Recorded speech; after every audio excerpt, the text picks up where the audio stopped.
शिवसेने नेते आणि खासदार संजय राऊत यांना बेळगाव न्यायालयाने समन्स बजावल्यानंतर येत्या 23 एप्रिल रोजी होणाऱ्या सुनावणीसाठी ते बेळगाव न्यायालयात हजर राहणार आहेत। यापूर्वी त्यांनी माध्यमांशी संवाद साधताना महत्त्वपूर्ण प्रतिक्रिया दिली आहे।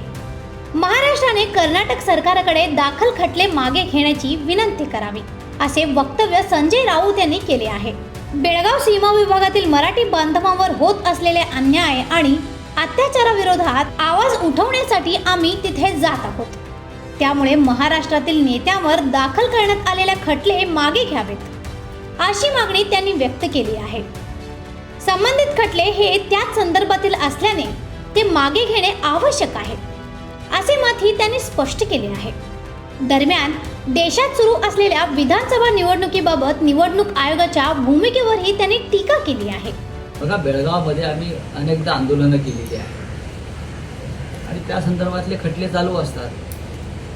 त्यामुळे महाराष्ट्र सरकारमध्ये सीमा प्रश्नासंदर्भातलं एक विशेष विभाग आहे।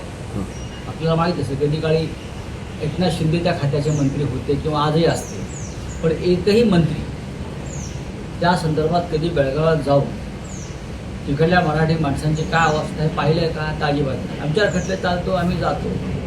आमच्या सरकारने त्यांना कळवायला पाहिजे की अशा प्रकारचे जे खटले आहेत महाराष्ट्रातल्या जनतेवर ते तुम्ही मागे घेतले पाहिजे। आम्ही काय आमच्यासाठी गेलो नाही किंवा तिथे जाऊन आंदोलनं केली नाही, आम्ही तिथे गेलेलो आहोत ते तिकडल्या मराठी माणसाच्या जो अन्याय होतो, जो अत्याचार होतो त्याच्यावर आवाज उठवण्यासाठी आम्ही तिथे वारंवार गेलो आणि त्या संदर्भातले खटले। तुम्ही हजर राहणार आहे? तुम्ही जाणार आहात? आपण एक ट्विट केलेलं आहे, तुम्ही जाणार आहात? निवडणूक आयोगाबाबत आपण एक ट्विट केलेलं आहे काल दुपारी, त्याची खूप चर्चा होते। मग निवडणूक आयोग ज्या पद्धतीने वागते आहे पश्चिम बंगालमध्ये किंवा अन्य राज्यामध्ये, त्याच्यामुळे लोकशाहीवरती हल्ला आहे। सगळे पश्चिम बंगालसह इतर राज्यांमध्ये निवडणूक आयोग ज्या पद्धतीने वागत आहे तो लोकशाहीवर एक प्रकारचा हल्ला आहे असे संजय राऊत यांनी परखड शब्दात सांगितले। अशा आणखीन अपडेटसाठी फॉलो करा व्हॉइस ऑफ बेळगावला।